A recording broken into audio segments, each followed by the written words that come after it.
Welcome back to episode 10 of the Service Design Podcast. I'm David Morgan from Night Moves, and together with Stina van Hoof and in collaboration with the Service Design Network, we have conversations about service design with practitioners from around the globe.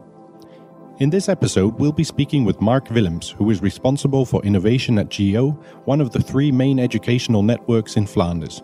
You'll find Mark to be an inspirational and passionate individual as he talks about striking the balance between push and pull education. If you're listening to this episode, chances are you're interested in the topic of education.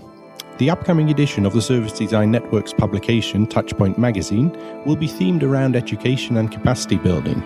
This edition, Journal Volume 9, Number 1, will be available on the Service Design Network website, and we highly recommend you check out this edition. We'll add the link to our show notes. Enjoy this episode with Mark Willems.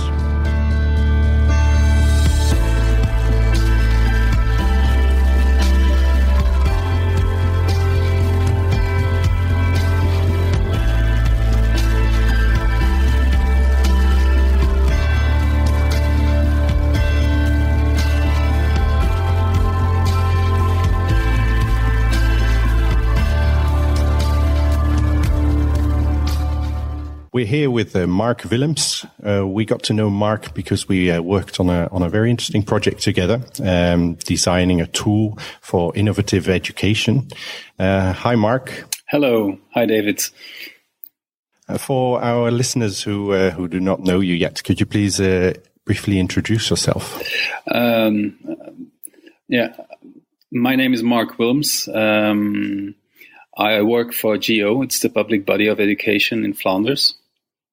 And my job is innovation and ICT integration.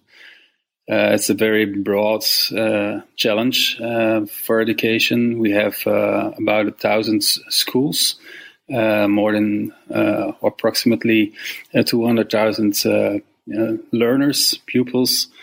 So it's relatively big scale and big challenge to start working on innovation and ICT integration. Who am I? I have a passion for education because my own educational career wasn't that great example, and that gave me big motivation and drive to try and change things. In education, 8 years as a teacher, and then after that, in an innovation project for the King Baldwin Foundation, and now for GO. All right, and I've heard colleagues refer to you as a salmon. Could you explain that, please? I'm as what they call a salmon because you have the waterfall system. You try to start your educational career at the highest possible, and often you end up in lower, perceived lower regions of education, searching for a term, vocational education. That's what I wanted to say. So when I was young, I had dyslexia. Is that right? Dyslexia or dyslexia? Yeah. Yes. But I didn't know that for myself, and then you think of yourself as not so bright, and that colors your self-perception. And it's too bad that things like that can happen because it's the door to getting to know yourself and getting to know your possibilities and your passion. Your talents. So it's important that people can access the full range of possibilities that education can give them. Yeah.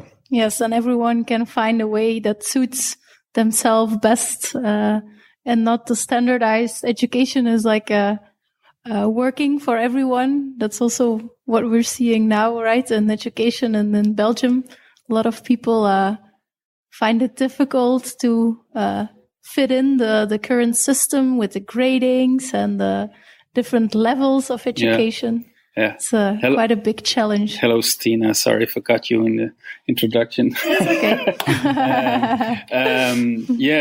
It's right. A lot of people are struggling at young age, especially in secondary education.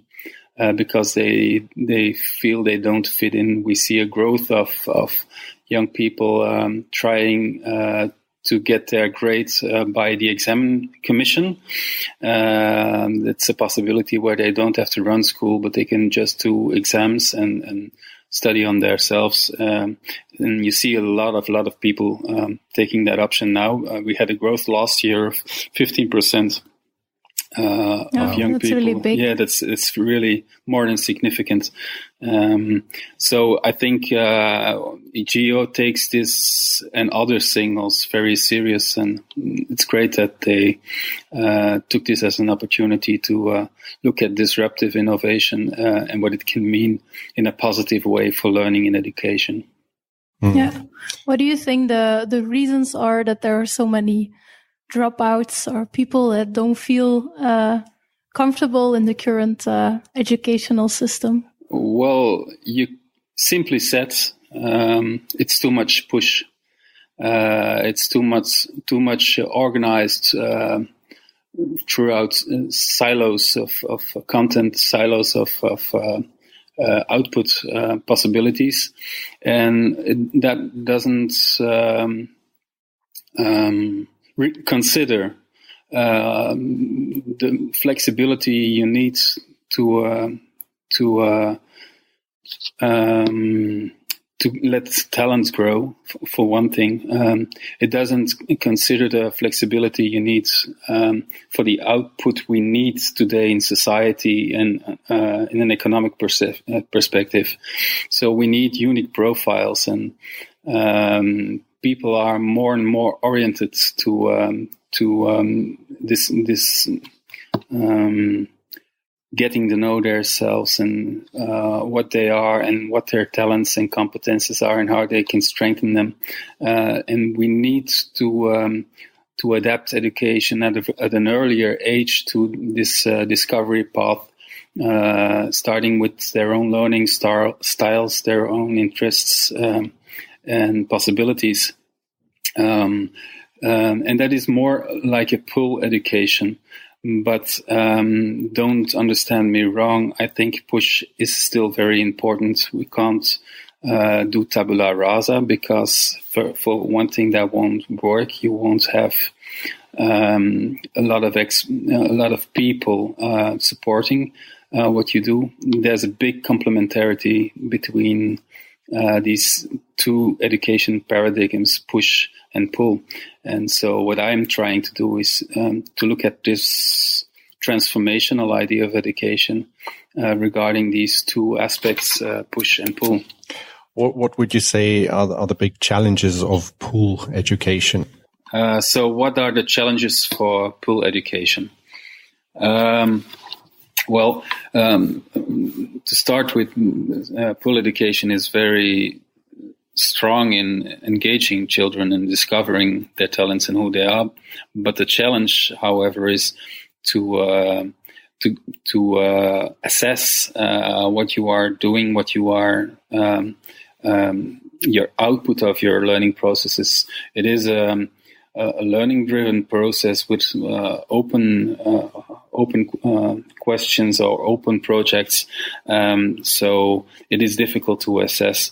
For the teacher, it's difficult to fulfill his task as fulfilling the curriculum. That's the thing he needs to assess. So there is a problem there. Another problem with pull education is that the transfer of what you learned is rather weak. Knowledge is narrative. It's all it happened in a project, and things are connected to that project. For example, so the knowledge isn't that easy to transfer to another situation where you might need this knowledge. Also, the theory and the structure behind the theory, or possible structures behind the theory, isn't touched. And actually, that's an opportunity to connect pull learning to push learning, because there you have a strong possibility of expliciting their knowledge. You have the structures where you can discover blind spots that weren't visible in a pull context. So actually push and pull are really complementary, but the problem is that it's very hard to connect them. So this is where I see an opportunity for computational power and to build systems or tools that are possible to serve each push and pull learning contexts, but in the back end connect the both. So the learning can be more deepened, and the transfer and reflection from out of push can be facilitated, and the other way around. Knowledge is more accessible in pull contexts where learners can work with it. Yeah, that's also the reason why we already know each other, I think. Yeah. Because maybe for our listeners, we are doing a project together where we try to make this push and pull education possible. And what we found together with Gemeenschapsonderwijs is that the biggest challenges are to get this really into the classroom and to make teachers, to give them the power to be able to form their lessons, their classes towards this push and pull education, because nowadays they mainly get like tools for the push educations. And for them it's really a challenge to evolve into a more push, pull and experience learning because the tools are just not made for that.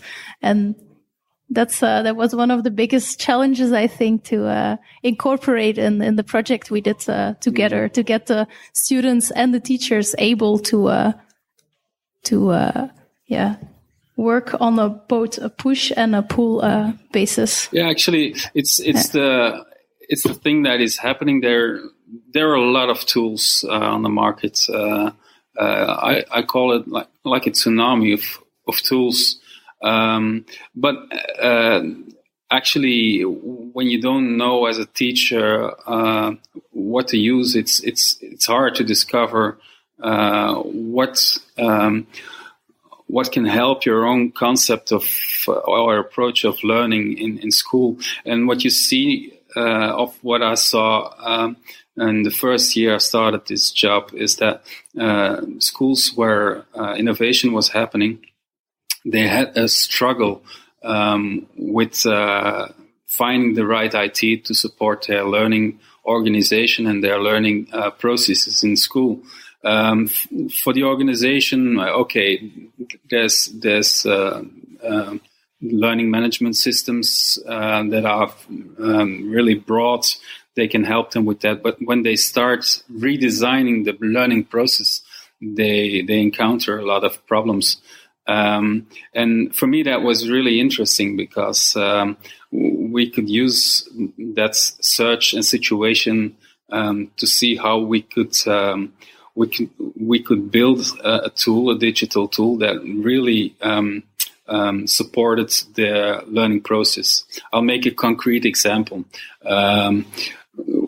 I started this project last year in a search of innovational schools, and I found a school in Dist where they had like they call a B stream, and it's more oriented to vocational education, first 2 years of secondary education. And they had a lot of problems with their youngsters, with their behavior.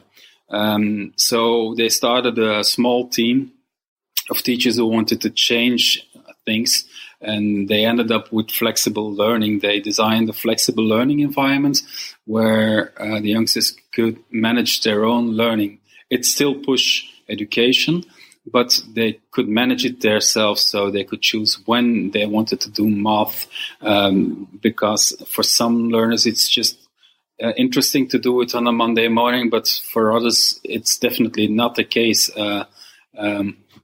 So they could manage their own what they were learning, when they were learning it, in a time frame of 1 week.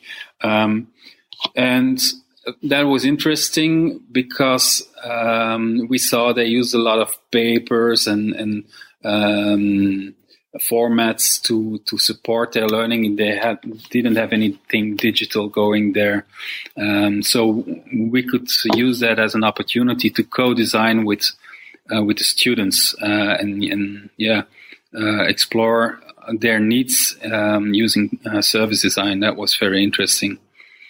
Also for the learners themselves to reflect on their learning process. It was liberating for them to think about what they were undergoing there and how they could improve it. That was really nice to see what it did to these young people. I got introduced to flexible learning myself when I was teaching at the Technical University of Eindhoven at industrial design. There, they also had a curriculum where all students got to choose their own subjects. And every student ended up with a kind of a different profile from each other. And I could see how extremely motivating that was for those students. So I'm very happy that there's more going on about that and that we can help make that feasible. Yeah. Go ahead. It's very nice to see these things happening, and you see them happening at a lot of places, and everywhere where you see things like this, there's kind of the same struggle. But there's also different innovational contexts we incorporated in this project. For instance, as a teacher, I worked in part-time vocational education, and these practices were goal-oriented. They don't evaluate or assess learning outcomes in an abstract quotation for subjects. They evaluate every single goal that's in the curriculum, and that was a very interesting thing to see. For one thing, the same struggle in all those schools to assess this in a good and transparent way, because they work in different contexts. So the youngsters, they have school, but they also go to the job site where they have other people evaluating their activities. So it's very interesting to see as an opportunity.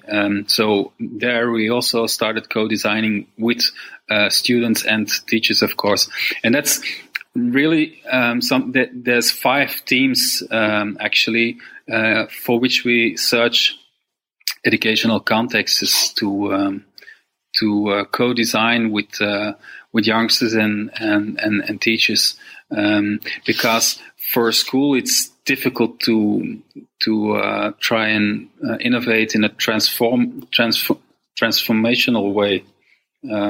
They more lean. They work more on improving what they have and experimenting with small things that are more transformational.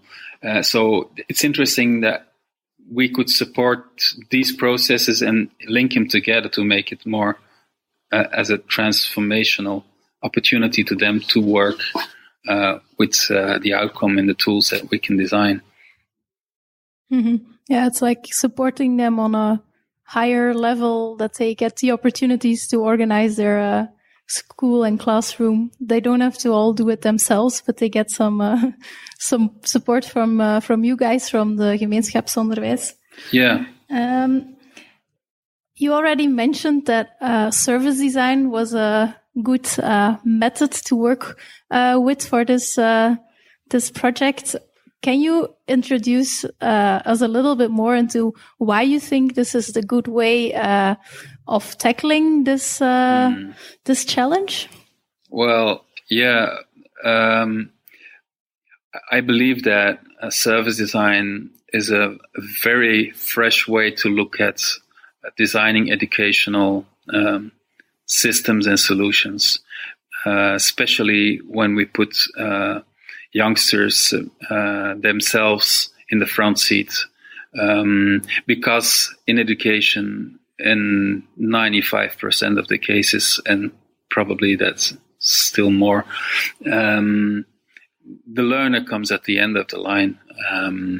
It's a very specialized sector where there is, and I have tons of respect for that, a lot of expertise, an awful lot of expertise, an awful lot of research, an awful lot of procedures to follow and restrictions to take care of. I'm sorry, just looking for the words. It's in English, so sometimes it's difficult for me to express. But there's this way of approaching things in education where the learner always seems to come at the end of the line.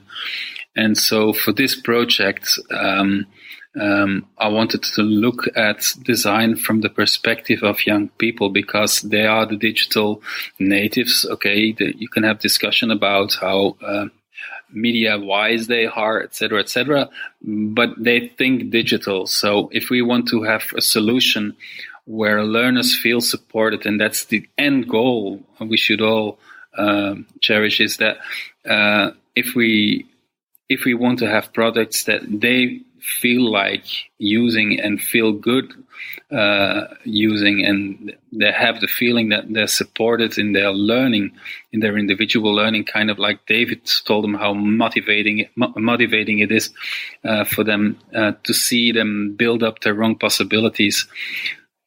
Then we should do this in a way where they have the front seat in designing these solutions. Of course, we need teachers to think about the processes and how they want to use a tool, because for them there should always also be a USP. But the front seat is really for learners in this project. Mm-hmm. And then that's why we also went to a lot of schools, and we asked the students how the tool they would work with, or the classroom they would work in, how it could look. And that was really interesting, I thought, to see how they could come up with really good ideas. Like, we expected them to give us good insights in these workshops, and we could translate them together with the design team. But we were really surprised to see that they already had some really good ideas that you can actually now find in the end product, that are maybe slightly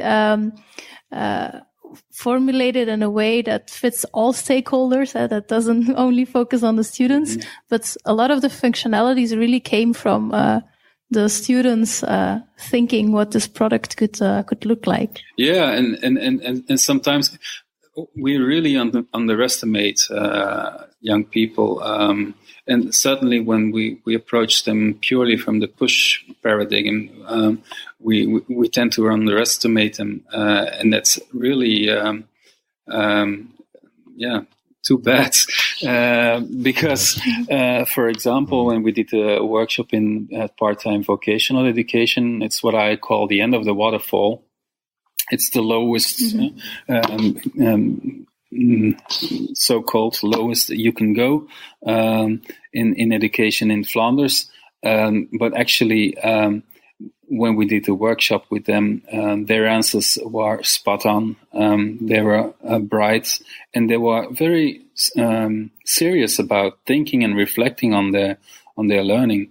And on the contrary, when we worked with the teachers, there was quite difficult to get some line in the workshop. Okay, they had a lot of things going on, but it's just significantly strikes you how good they can reflect on things. That was definitely an eye-opening experience for me too. I realized that I had underestimated them very much, and I remember thinking back when I was 14, I thought everybody underestimated me, and I would never let that happen when I grow up. But here I was doing that, so it was a good experience to remember, what they can do. Yeah, and less limited in their ideation, I find as well, where a teacher, for instance, thinks very much in the practical reality of today. Yeah. And a student is much quicker in just taking things they've seen around somewhere else and applying that to their own context. So I have a hard time explaining the project sometimes to the most, how you say that, the strongest experts in education with years of experience. I have a hard time explaining concepts we developed with these kids. For example, the concept we developed in Mol for the part Teach and Design. Youngsters came up with the idea of something like the Twitter for learning and Pinterest for learning combined in one tool. And actually, that was a great idea, a great way of thinking. But it took us quite a while to give that hand and feet with working with teachers. So they have strong ideas. Yeah, and they also know what it could be like with when the Twitter or the Pinterest of learning. What I found a really interesting insight there is that actually they all are already learning quite a lot on the internet, but it's not linked to their classroom nowadays. It's totally in the classroom. They learn from the books, and then next to that, they are free to learn everything on the internet they can reach and what they're interested in. Yeah. But those two are often not linked yet. And that insight, like that they also in the classroom could focus more on the things they are really passionate about, was an eye-opener for me as well. Yeah. And the nice thing in working with young people is that they experience these two worlds, the world of formal education, which they are going to, and the world of learning implicitly through digital possibilities to using Google and YouTube, etc., etc. They have enormous diversity in learning contexts, and underneath there is a lot of implicit knowledge about that learning and how it goes on, and how we can support that learning. And that's something you don't always discover using only research-based concepts of learning. Mm-hmm. In our experience, sometimes we see when organizations start using service design and they really start integrating the end users, or in Geo's case, the students, into the process of coming up with solutions and designing them. It's not always easy to accept that change. How is it at Geo? Has it been easy to introduce service design as a way of working within the organization? Actually, it was surprisingly easy for me to do this, but we're not there yet. Huh? So this is a project where I work on now, and the importance of innovation came very clear in the last couple of years for Geo, and so they created this project, and they gave me a lot of room to bringing new things, because they looked at innovation not only as the outcome of what I should do, but also as innovative way in how to approach. And so I could incorporate my experience, my very young experience with service design. In the year before I started here, I had one experience of a workshop, and it really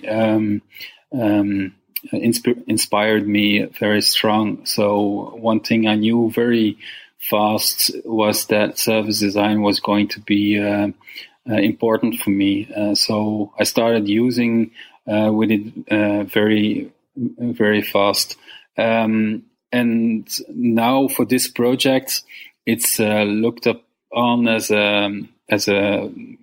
something that is very strongly connected, and that has a lot of advantages of design as a design approach, also as a research approach, because for an institution as GO, it is very important to take emphasis or to emphasize, that it is a different research technique. And that word research is important because it's the project is really started as an agile process where we research in small steps what works. So that is important for GO as a way to replace or to enrich. That's a better word. As a way to enrich traditional perspectives on development and research in education. Mm-hmm. Yeah, I think nowadays a lot of the research which has been done, it's more like a quantitative research. You have a lot of numbers, but with this project, we really focused first on like the more qualitative research to get the stories out of the students and the teachers. But now that we finally have we have an MVP where the schools are all testing it, we again think like, how should we now evaluate this product, and should we find different ways of knowing if this really works, if we want to scale it up, like what could be the next step of measuring the success of the different functionalities. I think that's interesting, difference between the two types of research. They both have their advantages, but in this project you could really see that you need both at this stage. It's again the complementarity, because now we have a structure where we can connect push to pull, and in each learning activity, the Twitter of learning, as I referred to earlier, in each learning activity a teacher can connect goals, and if they want to evaluate it, they need to connect the goals. So now we have data where we can do quantitative research with and combine both quantitative and qualitative research. We will keep on using service design to improve learning in two ways. In one way is the digital.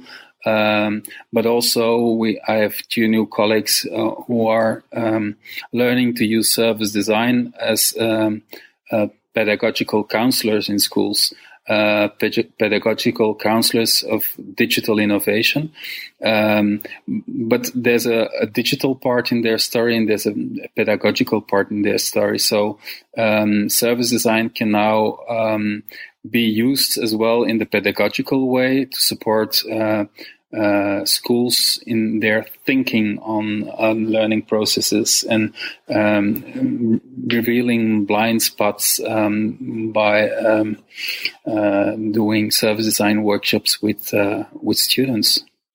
Mm-hmm. Yeah, what I found really inspiring to see is that we did the project together, and then at some point, of course, people get involved of the organization and they get enthusiastic about it as well. And it was really nice for us to see that now there are even two people like in the organization who will be trained with service design techniques and who will really take this way of working further in the organization. Yeah, but it refers to your earlier question. So service design in this organization, it's a step-by-step process where I feel as a project manager, I should always give proof of concept show proof of concept of an approach and keep the process moving with a lot of opportunities to connect people from different structures in that process and give them the opportunity to reflect, to give feedback, but also to connect the learning beyond the process, and that's the service design level and the design thinking level. Also connect that opportunity to these moments. For example, we like to participate in GovCham, take that as an opportunity to do ideation on the future education and connect people to each other, and also connect them, of course, to the project that's going on here at GEO with GEO 3.0. You have a very open-ended job. Yeah. I think being responsible for innovation, you have no idea where you end up, of course. How do you know if you're doing a good job? How do you measure this? At this moment, I do that in a very simple way. At this moment, it's just looking at the growth of the development.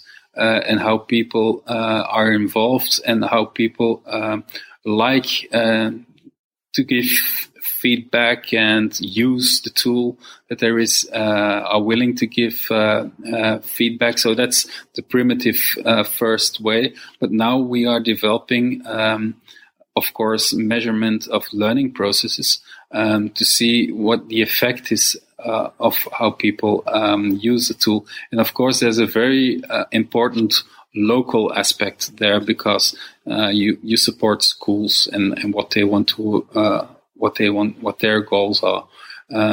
So it's also a part that we are going to develop with schools now, because they just started 2 weeks testing the software.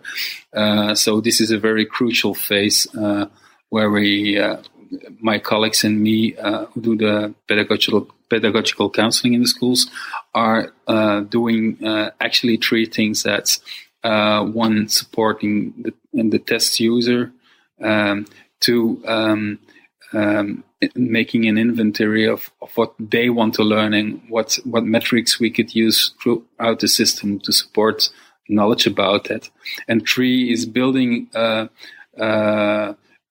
learning network. That's why we decided to do the demos. Every sprint, we have a demo at the end. Before, we did the demo always with you at Night Moves in Ghent. Now we are developing ourselves. We will do the demos in schools, moving from one school to another. So schools get to know each other, and the learning network gets an opportunity by having time built in every program for a use case from a school. So that's also very important, and an opportunity to get that rhythm of developing and sharing knowledge, giving feedback. All these layers are important and are more like qualitative measurement of our quality at this moment. We take that very serious. At the end, we will always do the question of what we should keep on doing, what we should stop doing, etc., and what we should start doing. So that it's primitive at the moment, because we are building our MVP, but we are also building the metrics for schools and in general for us later on. Mm-hmm. Yeah, I think that's a really good way. That in the first round there were only like 3 schools involved, the 3 very enthusiastic and innovative schools that together like shaped the MVP, and then later on, you can still see how you can scale it up. Mm-hmm. But the most important thing now is that those schools can really help them, and they are already really different types of schools, like with young people, with older people, even adults. Yeah. So I think that's already a really big challenge for the first version. Mm-hmm. To see how it's working there. But that's the nice thing about the design of the schools. We chose, we have 3 push schools for this year. Next year we will look for schools doing pull innovation, and they will also be very different.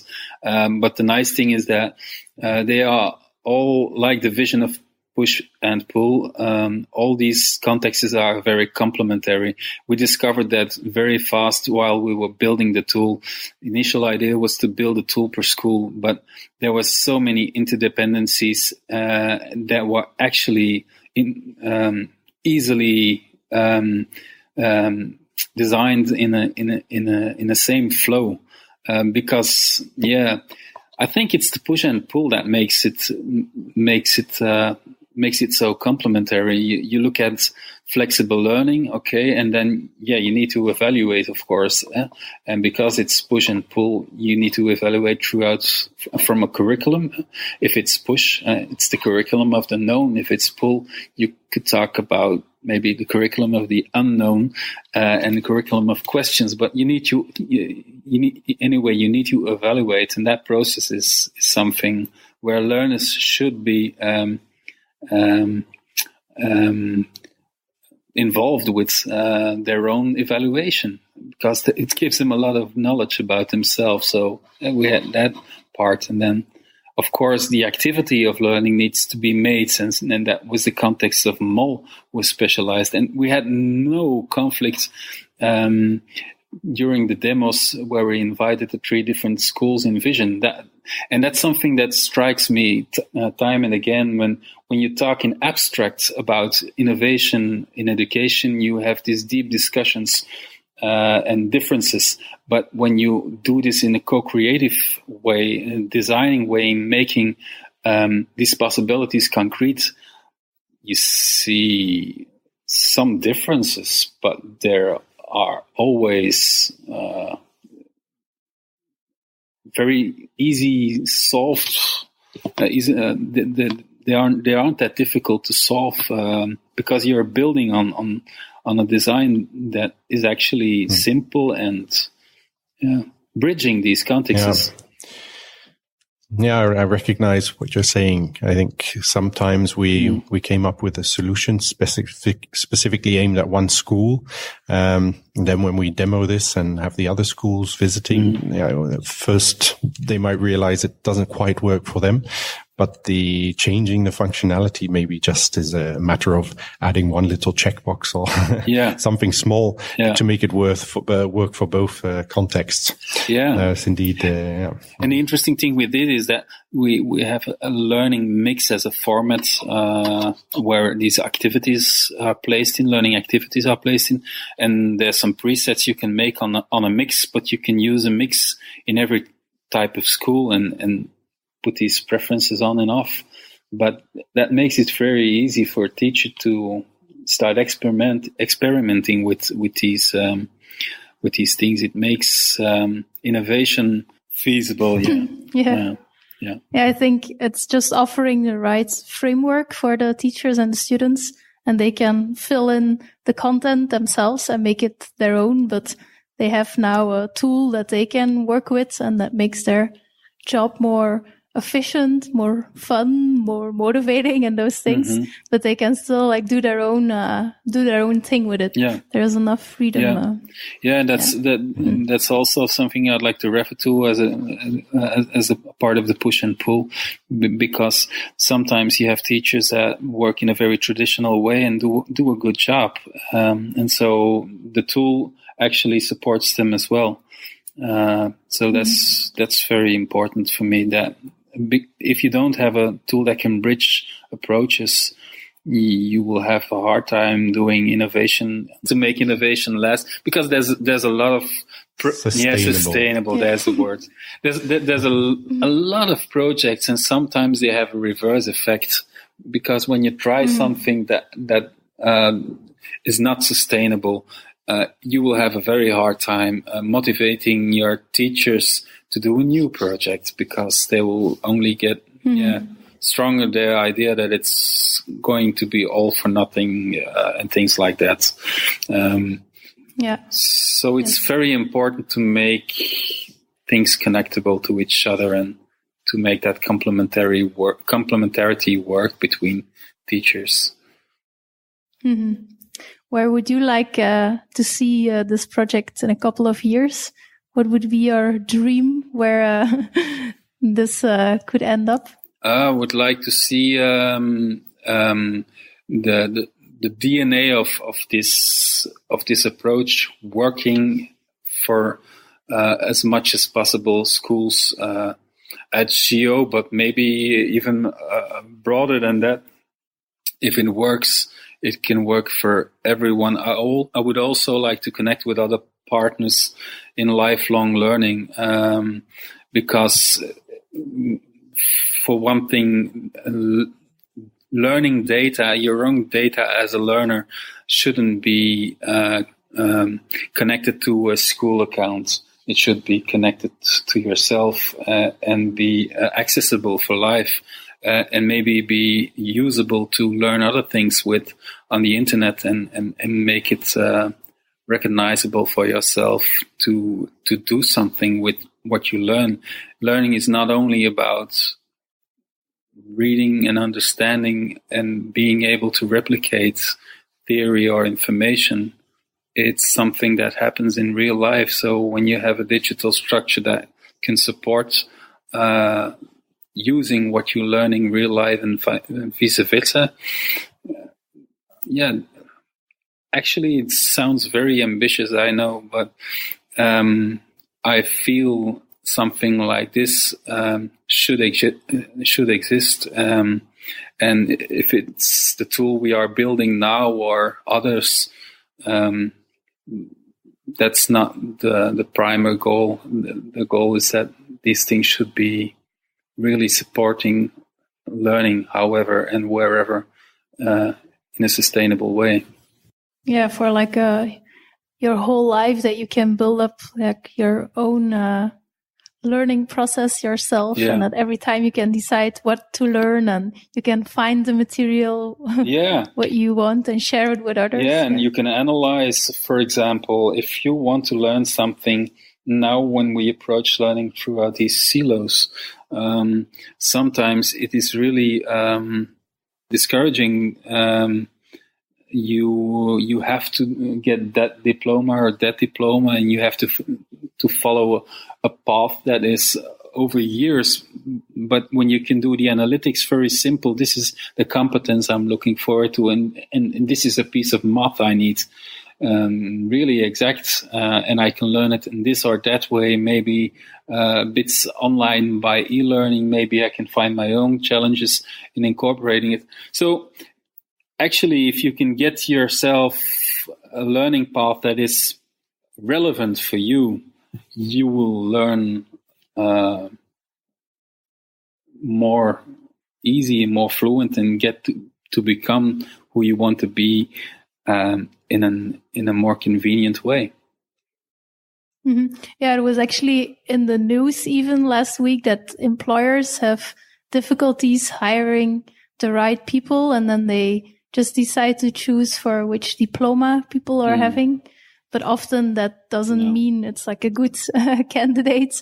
So it would be really valuable if you could build up like your own type of, not really diploma, but profile, and people could choose to see what your experience is and what you have, what you like, what you're passionate about. Yeah, just imagine that even your job experiences where you felt challenged or you are proud of, if you could just mark them and connect competences with those activities, and then throughout these links you can discover or rediscover what you learned about that earlier, and find material you did earlier on these subjects. That would be great, wouldn't it?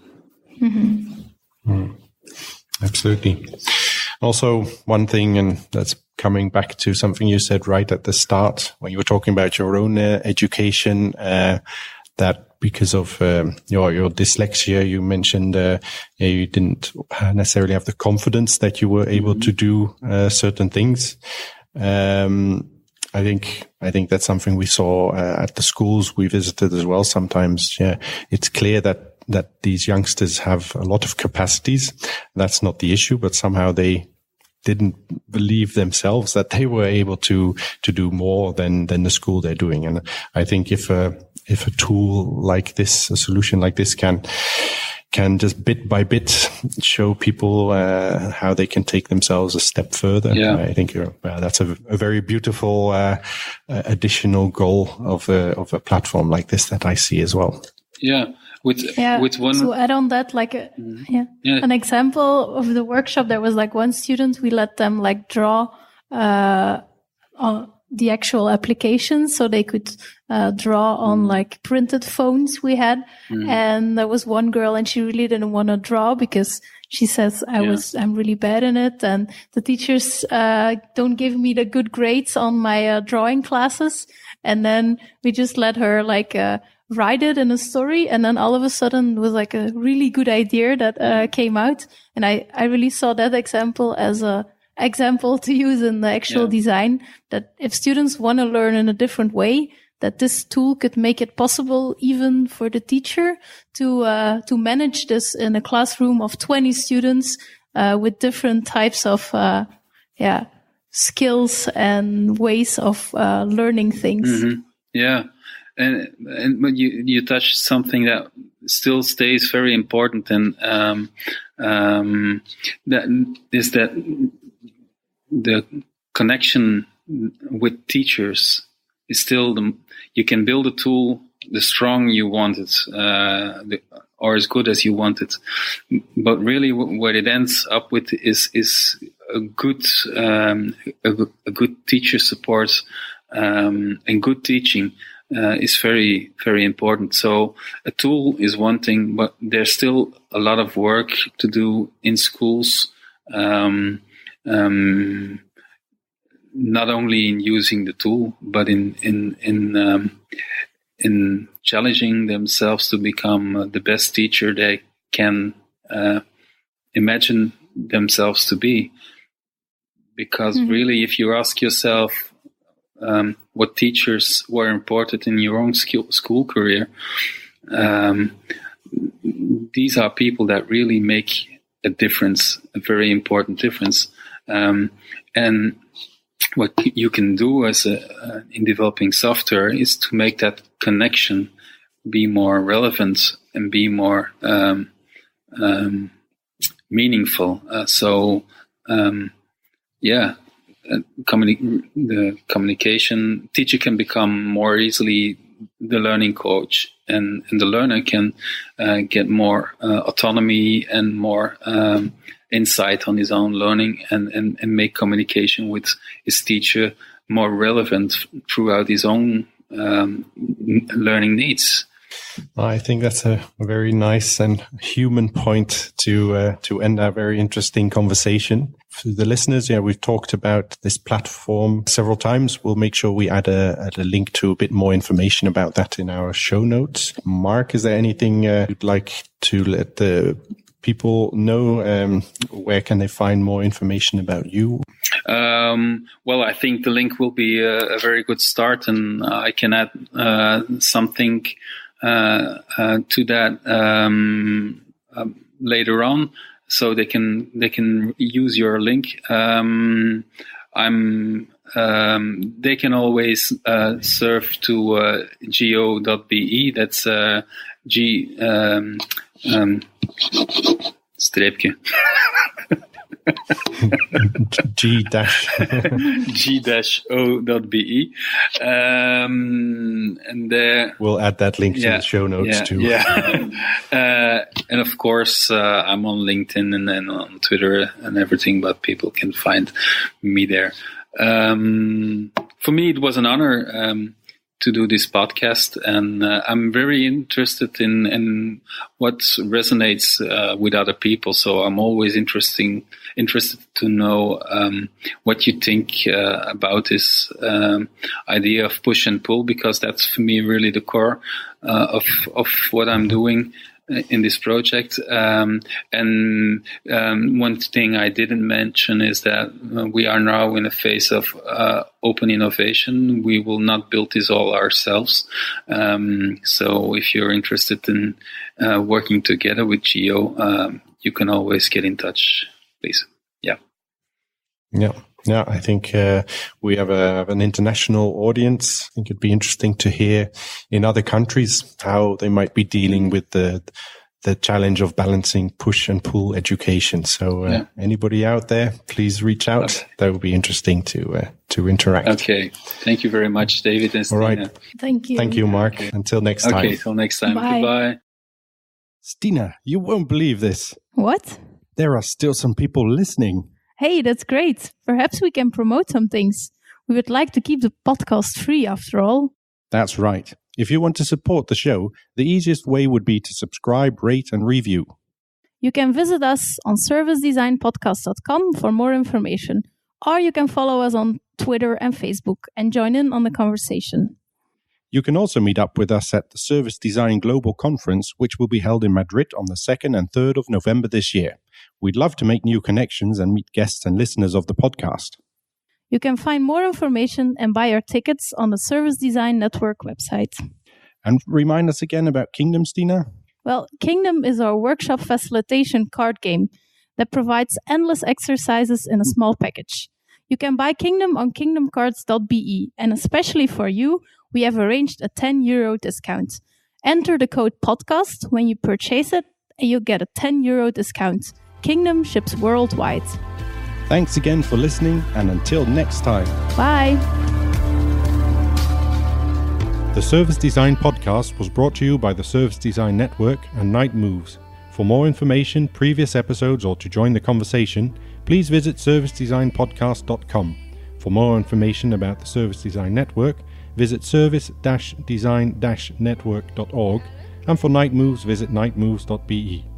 If you enjoyed this episode, please consider subscribing to this podcast.